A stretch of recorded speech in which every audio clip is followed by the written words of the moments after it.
I want to bring in Dr. Michelle Litchman. She's a researcher and nurse practitioner from the University of Utah who understands and works in this particular space. Michelle, you said that you're familiar with patients sharing vials of insulin because they can't afford it. In fact, you conducted an online survey of people across the country a few years back. You discovered that several people were doing this. I saw some of my own patients who were struggling to purchase insulin, and pre-pandemic, one had described meeting someone in a parking lot to get insulin from an online stranger. And the researcher in me wanted to explore this, so our team conducted this survey to better understand the phenomenon. And I think it's really important to remember why this is happening. The current healthcare system isn't set up for most people to be able to afford their insulin. And when people get desperate for insulin to stay healthy and to avoid hospitalization, they start looking for alternative solutions. And, you know, DJ described this community of people helping people. And that's what we found, that they wanted to pay it forward. Maybe they had struggled in the past and they wanted to help another person in the future. Michelle, you've actually written an article that was published in a medical journal that suggests that healthcare providers should train patients on the safe sharing of insulin if it doesn't become more affordable. What are you trying to say?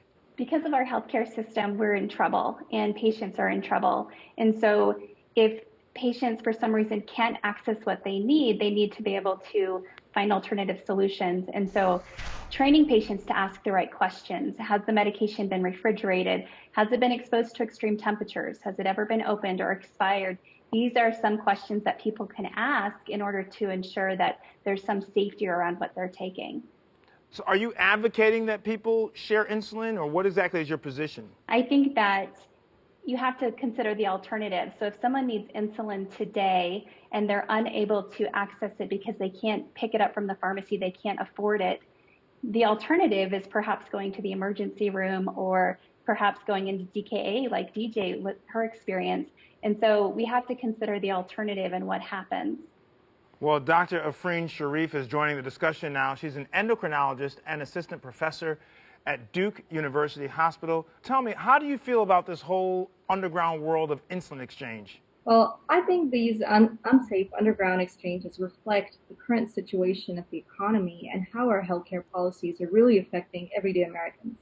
Nobody by choice wants to make these decisions to get this underground or get this from non-traditional ways. But the fact of the matter is that when it comes to choosing between putting food on the table, paying for their rent, or buying their insulin, some patients, really, it's unfortunate, but have to make that choice between paying for their insulin and other things. And that's when they make these decisions, knowing that they're unsafe, just like DJ did. She knew that this was scary. She knew that this could lead to some bad outcome, but she felt helpless. And that's where we're at with this situation.